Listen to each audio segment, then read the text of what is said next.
कान्हा, यदि मैं उसी क्षण गज का वध कर देता तो ये स्थिति कभी ना आती। तुम्हें मुझे रोकना नहीं चाहिए था कान्हा। क्या? कान्हा ने तुम्हें मेरी सखियों की रक्षा करने से रोका? मैं तो किसी और विषय में बात कर रहा था राधा। दाऊ, तुम फिर इस कान्हा की बातों में आ गए। मैंने सब सुन लिया है। मुझे मेरी सखियों की रक्षा वैसे भी स्वयं ही करनी है। मैं तो बस कान्हा से ये कहने आई थी। धन्यवाद कहने आई हो? इसकी क्या आवश्यकता है? मैंने तुम्हारी मैया की डांट से तुम्हें और तुम्हारी सहेलियों को बचाकर कोई उपकार नहीं किया है। धन्यवाद किस बात का? मैं तो बस ये कहने आई हूँ कि मैं तुम्हें क्षमा नहीं करूँगी। सबक तो सिखा कर रहूंगी कान्हा। जैसा कान्हा वैसे उसकी राधा। हाँ, अब असली बात पर आओ कान्हा। मैं भी तुमसे क्रोधित हूँ। तुम्हारे कारण मैंने उस गज को पहले नहीं रोका। जो हुआ सो हुआ, किंतु अब मैं नहीं रुक सकता। अब उस गज का अंत मुझे करना ही होगा। गोकुलवासी संकट में है कान्हा। यदि तुम आना चाहते हो तो आ सकते हो, नहीं तो मेरे हल्का एक प्रहार उस गज के लिए पर्याप्त होगा। जिस प्रकार मैंने प्रलंभासुर का वध किया, उसी प्रकार मैं इसका भी वध कर दूंगा। ठहरिए दाऊ, आप भी जानते हैं कि वो गज केवल भयभीत होकर ऐसा कर रहा है।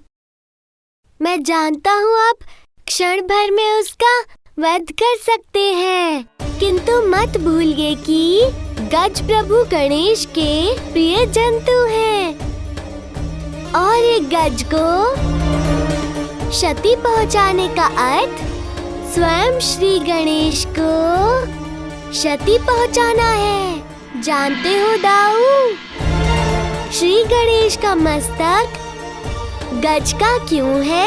मैं बताती हूँ लल्ला।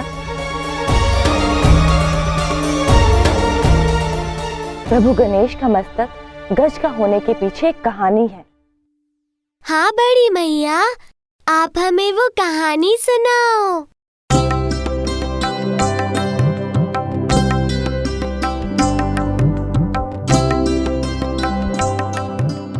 बहुत समय पहले की बात है।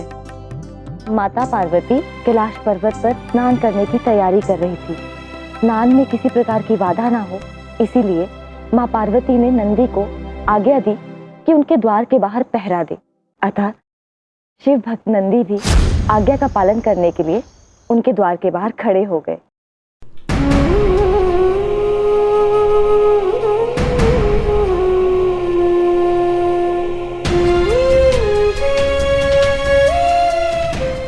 महादेव, वो तो इसी ओर आ रहे हैं।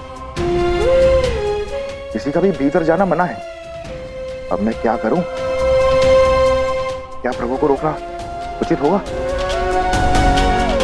प्रणाम महादेव।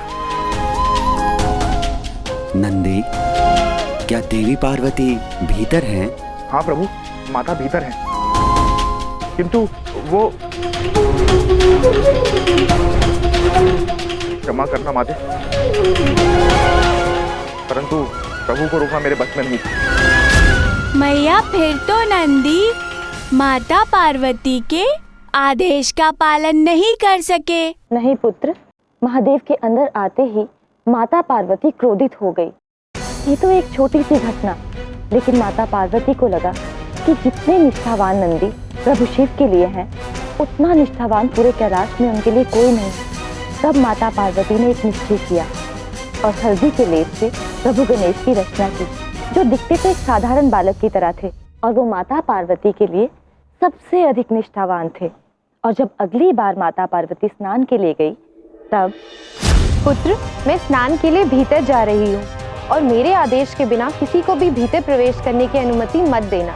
जी माते, आप निश्चिंत होकर स्नान का आनंद लीजिए। मेरे होते हुए भीतर कोई प्रवेश नहीं कर सकता।